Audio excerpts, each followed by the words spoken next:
જામનગરના પ્રદર્શન ગ્રાઉન્ડમાં 10 થી 24 ઓગસ્ટ સુધી યોજાનારા લોકમેળા અંગે ઘણા વિવાદો અને વિરોધ થયા છે.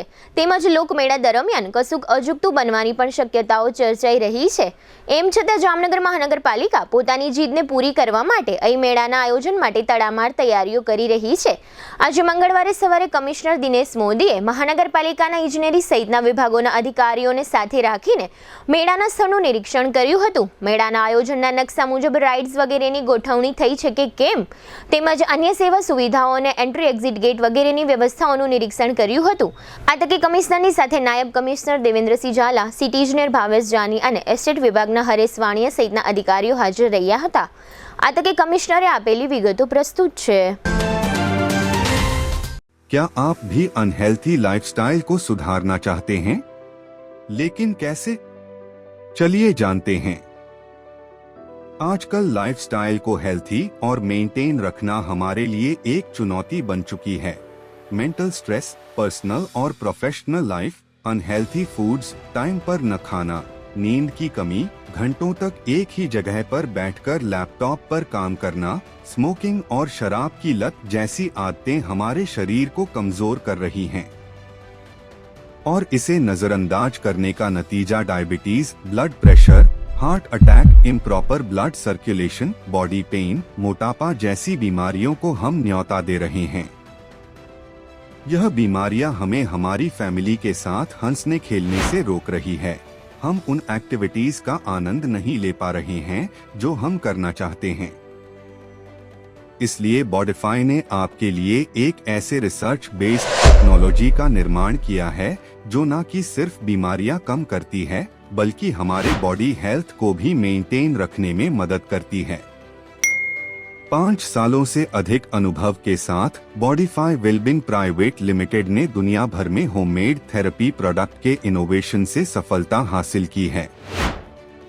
हमारे प्रोडक्ट पोर्टफोलियो में कई बॉडी पेन्स के साथ साथ लाइफस्टाइल डिसऑर्डर जैसे प्रॉब्लम्स का भी सल्यूशन है. टेंस EMS टेक्नोलॉजी पर आधारित भारत का पहला डिजिटल प्रोडक्ट बनाकर अपनी पहचान बनाई है, जिसने सर्टिफाइड लैबोरेटरीज IEC 60601 और IEC 60601-10 के सभी टेस्ट पास किए हैं. CDSCO द्वारा अधिकृत हम एक सर्टिफाइड मेडिकल डिवाइस मैन्युफैक्चरर हैं. अब इसे कई सारे डॉक्टर भी रिकमेंड करते हैं. बॉडीफाई के प्रोडक्ट्स में दिए गए यूनिक फीचर्स ने कस्टमर्स की प्रॉब्लम्स को सल्यूशन में बदल दिया है.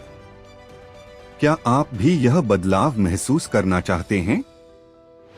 तो आज ही संपर्क करें और अपने साथ साथ अपने फैमिली को भी हेल्थी रखें. इस वीडियो को देखने के लिए धन्यवाद.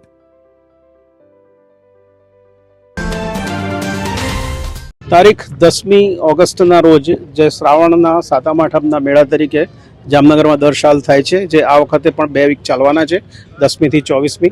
એની પૂર્વ તૈયારીના ભાગરૂપે આજે સમગ્ર જામનગર મહાનગરપાલિકાની વહીવટી અને એન્જિનિયરિંગ ટીમ સાથે મુલાકાત લેવામાં આવેલ છે.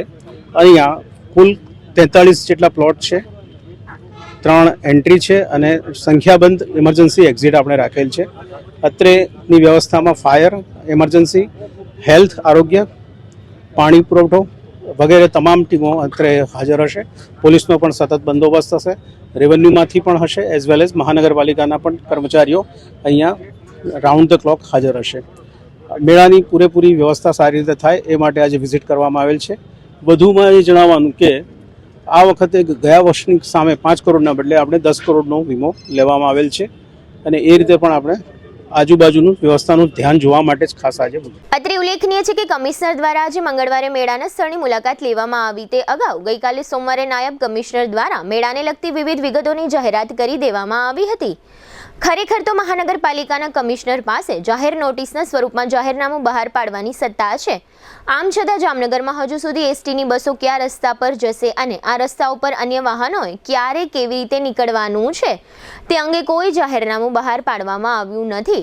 આ ઉપરાંત લાલ બંગલાથી 7 રસ્તા સુધી અને લીમડા લાઇન 4 રસ્તા તુલસી હોટેલથી 7 રસ્તા સુધીનો માર્ગ મેળાઓ દરમિયાન બંધ કરી દેવામાં આવે તેવું દેખાય છે. જો આમ થશે તો લાલ બંગલા અને લીમડા લાઇન 4 રસ્તા સુધી પહોંચતા વાહનો પાર્કિંગ પાર્કિંગ ક્યાં કરવાનું રહેશે તે અંગે કોઈ જાહેરાત કરવામાં આવી નથી. પ્રદર્શન મેદાનની સામેના ભાગમાં કોમર્સ કોલેજના મેદાનમાં પાર્કિંગની છૂટ આપવામાં આવી છે. ત્યારે પ્રશ્ન એ થાય કે મેળાના સમયે 7 રસ્તાથી લાલ બંગલા તરફ જતો માર્ગ વાહનો માટે બંધ નહીં હોય? જો બંધ રાખવામાં આવશે તો લોકો કોમર્સ કોલેજ સુધી પોતાના વાહનો પાર્કિંગ કરવા માટે ક્યાં જશે? આ પ્રકારની કોઈ સ્પષ્ટતાઓ સાથેના જાહેરનામા બહાર પાડવામાં આવ્યા નથી અને 10 થી 24 ઓગસ્ટ સુધી કયા રૂટની એસટીની બસો શહેરના કયા રસ્તાઓ ઉપર દોડશે વગેરે બાબતો અંગે પણ કોઈ જાહેરનામું બહાર પાડવામાં આવ્યું નથી. અત્રે ઉલ્લેખનીય છે કે જામનગરના લોકમેળા દરમિયાન શનિવારે, રવિવારે તથા સોમવારે લાખોની સંખ્યામાં લોકો ઉમટી પડતા હોય છે. આ પ્રકારની પરિસ્થિતિમાં મેળા આસપાસ તથા શહેરમાં એસટી બસોના તથા ખાનગી બસોના વાહન વ્યવહાર સંચાલનની સુવ્યવસ્થા છે તે અંગે પણ હજુ સુધી કોઈ જાહેરનામું બહાર પાડવામાં આવ્યું નથી. અત્રે નોંધનીય છે કે જાહેરનામાની ગેરહાજરીમાં આ બધી બાબતોની જાહેરાત માત્ર મીડિયા કર્મીઓ સમક્ષ શા માટે કરવામાં આવે છે? ખરેખર તો મહાનગરપાલિકાએ જાહેર નોટિસના માધ્યમથી આ પ્રકારની તમામ વિગતો પ્રિન્ટ અને ઇલેક્ટ્રોનિક મીડિયામાં કમિશનરની સહીથી પ્રસિદ્ધ કરાવવી જોઈએ. કારણ કે જ્યારે પણ કોઈ કાયદાકીય પ્રશ્ન ઊભો થશે ત્યારે જો જાહેરનામું બહાર નહીં પડ્યું હોય તો ઘણા પ્રશ્નો ઊભા થશે.